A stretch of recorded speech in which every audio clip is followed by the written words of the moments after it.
주님 안에서 승리하는 복된 하루가 되시기를 간절히 축원을 드립니다. 사람이 자기의 마지막 때를 알면 이별하는 방법을 생각하게 됩니다. 어떻게 이별해야 좋을까? 혹은 또 어떻게 이별하면은 아름다운 이별이 될 수 있을까라는 것을 생각을 하게 되죠. 그리고 나름대로 아마 자기만의 방법을 모색하거나 선택하게 될 것입니다. 아직은 나의 마지막 모습을 생각을 안 하고 혹은 또 아직은 준비를 하지 않고 있지만 어느 순간이 되고 그때가 되면 스스로가 아마 자기가 마지막 때가 되었다는 것을 우리가 스스로가 또한 깨닫게 되는 경우가 종종 있는데요. 오늘 본문에 있는 말씀도 바울은 자기에게 마지막 때가 왔다는 것을 이미 벌써 알고 있습니다. 그리고 그 자기의 마지막 말들을 남기기 위하여 사실은 이 조그만 밀레도라는 곳에 에베소로부터 차로는 1시간 이상 떨어진 곳이지만 물론 그때는 차가 없으니까 걸어서 온다면 하루 정도는 하루길 정도 이상은 되는 이곳에 그 에베소 교회에 있는 모든 지도자들을 다 불러서 바울이 자기의 마지막 말을 남겨주게 됩니다. 오늘 본문에 있는 말씀 가운데 25절 끝부분에 보면 바울이 이렇게 얘기하죠. 이제는 여러분이 다 내 얼굴을 다시 보지 못할 줄 아노라. 지금 바울은 3차에 걸친 전도 여행을 다 마치고 예루살렘으로 돌아갑니다. 그런데 예루살렘으로 돌아가면 그가 다시는 이곳에 오지 못할 것을 그가 이미 벌써 알고 있는 겁니다.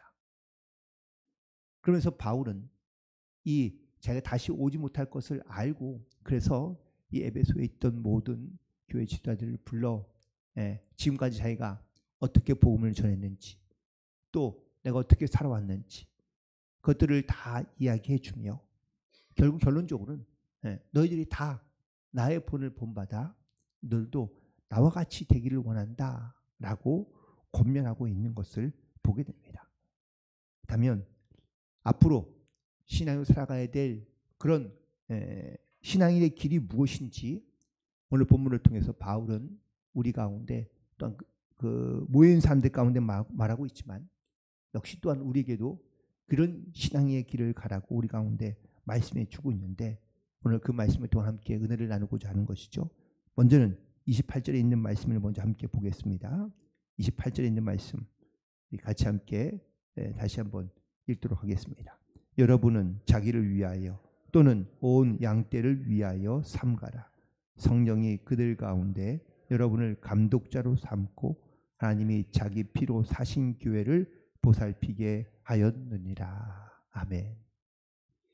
하나님께서 왜 나를 부르시고 왜 나를 하나님께서 이런 귀한 사명과 본분을 맡겨주셨는지를 바울이 고백하고 있고 또한 증거하고 있는 겁니다.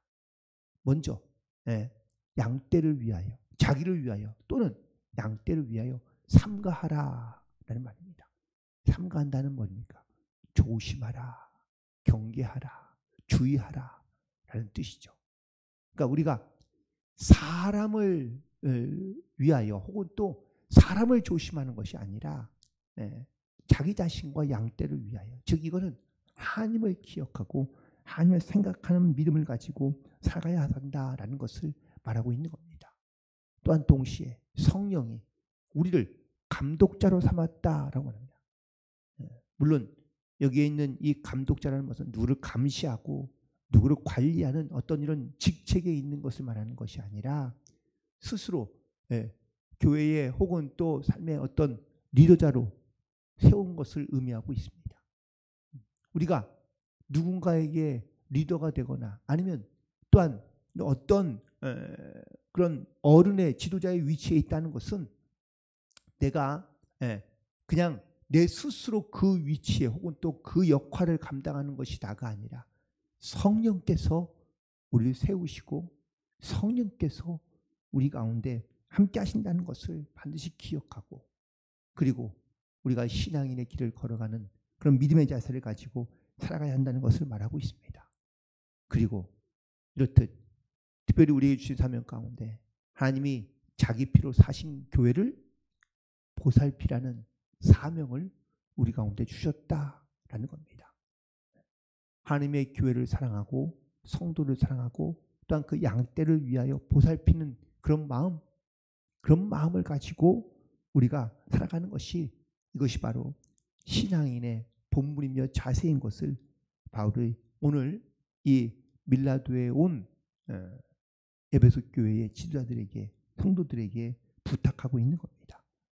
따라서 우리도 자기 자신을 위하여 혹은 양떼를 위하여 스스로 자기를 잘 조심하고 삼가하고 또한 주의하여 하나님의 뜻이 어디에 있는지 그리고 하나님의 마음이 어디에 있는지를 반드시 깨닫고 성령이 우리 가운데 함께 하시며 자기 피로 사신 이 교회를 잘 보살핌으로 맡겨진 사명을 잘 감당함으로 살아가는 것이 성도의 사명인 줄로 믿습니다. 오늘도 이 사명을 반드시 기억하며 그 사명을 따라 순종함으로 나아가는 모든 성도들 되기를 간절히 축원을 드립니다. 두 번째 신앙인의 자세는 바로 복음을 전해야 된다라는 사명입니다. 오늘 본문 26절과 27절에 있는 말씀에 보면 그러므로 오늘 여러분에게 증언하거니와 모든 사람의 피에 대하여 내가 깨끗하니 이는 내가 꺼리지 않고 하나님의 뜻을 다 여러분에게 전하였다고 고백하고 있습니다. 무슨 말입니까? 바울은 자기가 이 에베소에서 3년 동안 복음을 전하는데 처음에는 아무도 믿는 사람도 볼 수 없는 이런 척박한 에베소였지만 그가 복음을 전하면서 두란노 서원이라는 성경을 공부하는 그러한 모임도 만들고 장소도 만들고 또한 3년 동안 복음을 전하면서 수많은 사람들이 변화되고 그리고 그리스도인으로 회복된 것을 그가 경험하게 됩니다. 그러나 에베소 교회 그 에베소 지역에 이 복음을 듣고 또한 회개하고 그리스도인으로 변화되는 사람들도 많이 있지만 또 한편으로는 복음을 들어도 말씀을 들어도 믿지 않고 변화되지 않는 사람들이 많이 있다라는 것이죠. 그러나 바울은 나는 복음 전하는 사역에 대해서는 내가 최선을 다하고 그리고 내가 모든 사람에게 다 복음을 전하였으니 나는 전혀 거리낌이 없다라는 겁니다. 여러분 복음에 대해서 이렇게 자신만만한 표현이 바울에게 그렇게 흔하게 등장하지 않습니다. 에베소에 있을 때에 자기의 사역을 돌아보면 자기는 정말 후회 없이 복음을 전하고 모든 사람들에게 하나님의 말씀을 증거했으니 나는 꺼리낄 것이 없다라고 고백하고 있습니다. 그리고 바로 이 사역을 바울이 혼자 한 것이 아니라 이 사역 가운데 숨겨진 보이지 않는 동역자들이 많이 있습니다. 그 대표적인 동역자들이 바로 실라 그리고 또한 브리스길라와 아굴라 부부인 것이죠. 복음을 전하기 위해서 그들은 함께 일을 하고 또한 함께 복음을 전하고 그리고 바울과 함께 동행하며 그들의 사역을 도왔던 것을 알 수 있습니다. 사도행전의 저자가 누가라는 당시에 의사라는 직업을 가진 사람이었는데 이 누가도 역시 이 바울과 같이 함께 동행했다라는 사실을 우리가 성경에서 특히 사도행전에서 곳곳에서 볼 수 있는 증거들이 있는데 그 증거들이 오늘 본문에도 기록되어 있습니다. 우리가 읽은 본문에 있는 말씀 36절 이후부터 38절까지에 있는 말씀에 보면 이 바울과 헤어지는 모습을 이별하는 모습을 아주 구체적으로 기록되어 있는데 그냥 떠났더라 라고 하면은 끝날 말을 그 떠나는 과정과 모습을 아주 자세하게 기록하고 있는데 이렇게 기록할 수 있는 것은요 그가 그 자리에 함께 있었기 때문이다라는 사실이죠. 함께 있었고 그 자리에 있고 직접 보고 또한 직접 그가 느낀 그런 어떤 마음의 감동과 그런 가슴의 뜨거움들을 바로 이 36절 이후에 이렇게 기록하고 있는 겁니다. 특별히 37절에 보니까 다 크게 울며 바울의 목을 안고 입을 맞추고 다시 그 얼굴을 보지 못하리라 한 말로 말미암아 더욱 근심하고 배에까지 그를 찬송했다라고 이렇게 누가는 기록하고 있습니다. 바울이 혼자 복음의 사역을 감당한 것이 아니라 그의 사역을 여튼 곁에서 뒤에서 기도하고 후원하고 함께 동역했던 사람들이 있었기에 바로 이 복음의 사역이 가능했다라는 사실인 것이죠. 우리도 복음을 전하는 일에 우리도 후회 없이 또한 정말 하나님 보시기에 부끄러움 없이 우리가 마음과 뜻을 다하여 담대히 복음을 전하는 일에 힘쓰는 저와 여러분 되기를 간절히 소망합니다. 그런데 이 복음을 전하는 것이 나 혼자만 전하는 것이 아니라 물론 처음은 성령께서 함께 하시지만 여러분들 그 복음을 전하는 주변에 내 가까이에 동역자들과 함께 복음을 전할 때 그 복음이 훨씬 더 강력하게 우리 가운데 역사해 주실 줄 믿습니다. 오늘도 성도의 사명이 이 복음을 전하는 일에 최선을 다하며 힘을 다하며 하나님의 영광을 나타내는 승리하는 하루가 되시기를 간절히 소망합니다. 그리고 세 번째는 바로 오늘 바울이 강조해서 한 말이기도 하지만 34절과 35절에 있는 말씀입니다. 여러분이 아는 바와 같이 이 손으로 나와 내 동행들이 쓰는 것을 충당하여 범사에 여러분에게 모범을 보여준 바와 같이 수고하여 약한 사람들을 돕고 또 주 예수께서 친히 말씀하신 바 주는 것이 받는 것보다 복이 있다 하심을 기억하라 라고 부탁하고 있습니다. 바울은요 주로 자비랑 선교를 할 수밖에 없었습니다. 물론 바울에게 물질적으로 후원하고 돕는 손길들이 꽤나 있었죠. 루디아도 그랬고 또 빌립보 교회가 그랬고 에베소 교회가 그랬고 브리스길라 아굴라도 역시 그랬고 이 바울이 사역할 때 그의 사역을 돕는 많은 손길들이 있었는데 기본적으로 바울은 자기가 이 사역을 감당하기 위하여 스스로 일을 하고 또한 그 벌어들인 돈으로 선교하는데 힘썼다라는 것을 말하고 있습니다. 그래서 이렇게 세워진 교회가 우리가 요한계시록 2장에 등장하고 있는 7교회가 있죠. 소아시아 7교회는 바로 이 바울이 세운 7교회를 의미하고 있습니다.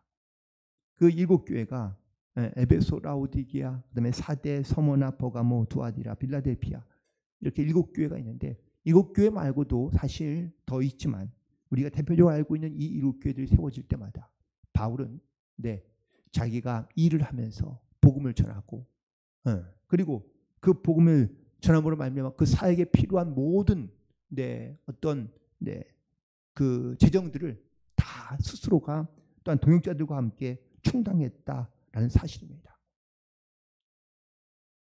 예루살렘 교회가 있었지만 예루살렘 교회에서는요 선교를 지원할 형편이 되지 않습니다. 거기에서 모여서 자급자족하며 또한 거기에서 아름다운 공동체를 이루었지만 교회 핍박이 오자 예루살렘 교회는 다 흩어지고 말았거든요. 그러면서 예루살렘 교회는 사실 있긴 하지만 힘이 없는 오히려 이방에 있는 다른 교회들이 헌금을 모아 이 예루살렘 교회를 도와줄 정도로 사실 예루살렘 교회는 너무 열악했던 겁니다.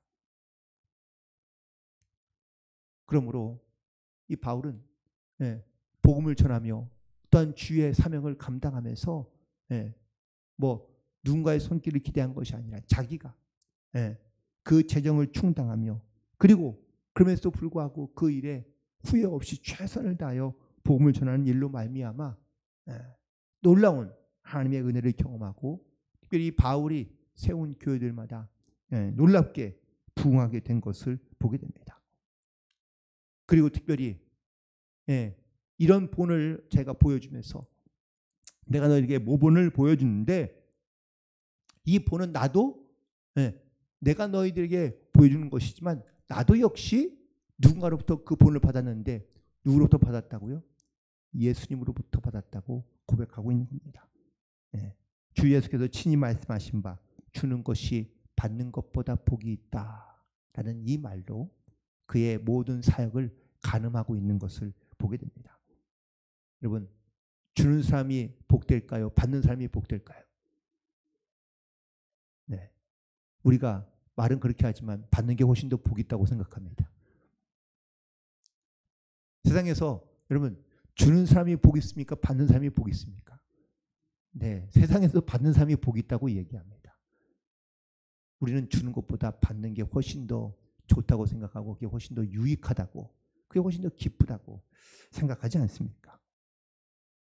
물론 우리가 말로는 주는 게 복이 있다라고 말하긴 하지만 이 주는 것이 그럼 왜 복이 있는 것일까? 예수님도 누가복음 6장 38절에서 주라 그리하면 너에게 줄 것이니 곧 후이되어 누르고 흔들어 넘치도록 하여 너에게 안겨주리라 말씀하신 말씀을 우리는 다 기억합니다. 그래서 우리가 기도하면 하나님께서 흔들어주고 넘치도록 줄 거라고 하나님께서 우리가 그렇게 기도하는데, 그런데 조건이 있잖아요. 그렇죠? 앞에 뭐라고 말씀하셨어요? 주라. 그런데 이 말씀은 잘 우리는 생각을 안 하고 기억 못하고 그 뒤에 말씀만 기억하는 것이죠. 누르고 흔들고 넘치도록 주여 나에게 은혜를 베풀어 주옵소서. 그럼 주님께서 우리 가운데 물으실 겁니다. 주었니? 주어봤니?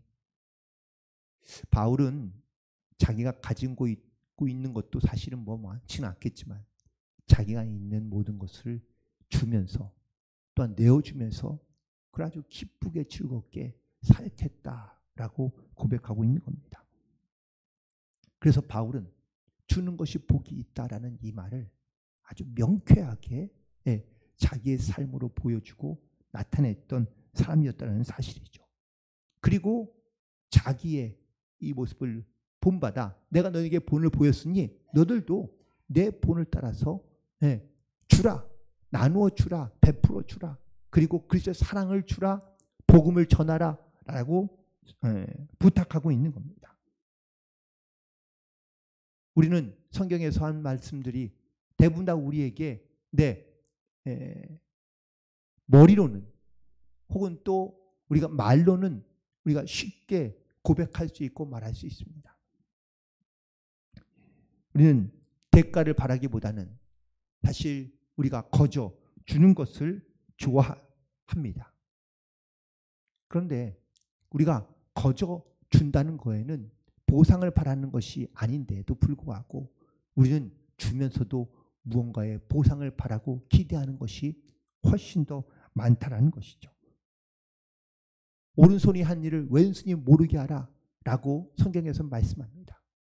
그런데 우리는 오른손이 할 일을 왼손도 알고 다른 손도 알아야 된다고 생각하는 경우가 많지 않습니까? 바울도 주는 것이 복이 있다는 것을 깨닫기까지, 또한 그것을 삶으로 본을 보이며 나타내며 실천하기까지는 사실 많은 기도와 노력이 필요했을 것이라고 생각합니다. 오늘도 우리는 주님의 말씀을 따라 내가 신앙의 길을 걷고 믿음의 길을 걷기 위하여 우리가 어떻게 살아가야 하는지를 다시 한번 오늘 바울의 말씀을 통하여 돌아보게 됩니다. 먼저 우리가 자기를 위하여, 양떼를 위하여 우리가 삼가 자기를 조심하고 주의하며 성령을 우리의 주인으로 감독자로 삼고 주님의 사시는 교회를, 핏값 사신 이 교회를 잘 보살피며 또한 섬기며 나아가는 것이 바로 성도의 본분인 줄로 믿습니다.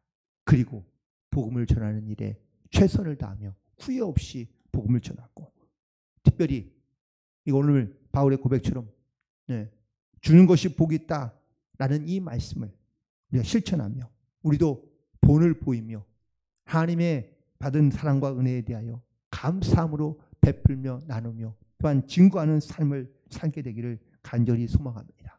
그리하여 여러분의 신앙과 삶이 건강하게, 또한 교회가 아름답게, 그리하여 세상 가운데 이 성도의 모습과 또한 교회의 아름다움을 나타내며 증거할 때 하나님의 피로 사신 이 성전이 아름답게, 또한 건강하게, 그리고 많은 사람들 가운데 선한 영향력을 흘려보낼 수 있는 그런 복된 그러한 공동체가 되고 또한 성전이 되기를 간절히 소망하며 오늘도 이 주님의 말씀과 뜻을 따라 순종하며 나아가는 복된 하루가 되시기를 주님의 이름으로 간절히 축원을 드립니다.